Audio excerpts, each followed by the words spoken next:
Teman-teman udah belanja nih, tapi berubah pikiran mau membatalkan kiriman pembelian di Shopee. Nah, gimana sih cara membatalkan pesanan di Shopee yang sudah masuk proses sedang dikemas, sedang dikirim dengan ShopeePay yang kita punya sebelumnya? Simak terus video ini hingga selesai. Di channel Masta Tutorial ini, saya Angga akan membagikan tips tutorial-tutorial yang memudahkan hidup kamu. Jadi, jika kamu memiliki masalah dan ini adalah solusinya, silahkan tinggalkan komentar, kasih like jika senang dengan video seperti ini, dan jangan lupa di subscribe ya. Kita langsung aja ke tutorialnya. Nah, saya mau batalin contohnya pembelian sendal swallow ini. Nah, teman-teman tinggal masuk ke salah satu daftar belanjaannya, ke sini.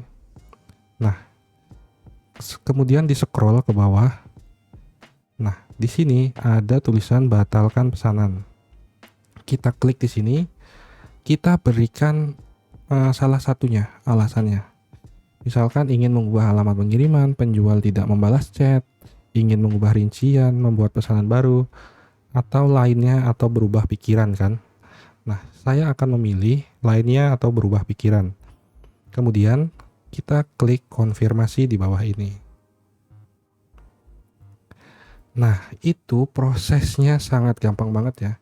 Jadi, cara membatalkan pesanan di Shopee yang sudah dikirim, dikemas, atau sudah dibayar menggunakan ShopeePay seperti video saya yang sebelumnya di sini, teman-teman bisa ikutin cara yang tadi. Caranya cukup mudah, gampang banget, dan bisa menjadikan solusi buat teman-teman. Buat yang terbantu, silahkan di-share, di-subscribe, dan berikan komentar jika bermanfaat. Oke, terima kasih. Sampai jumpa di video selanjutnya.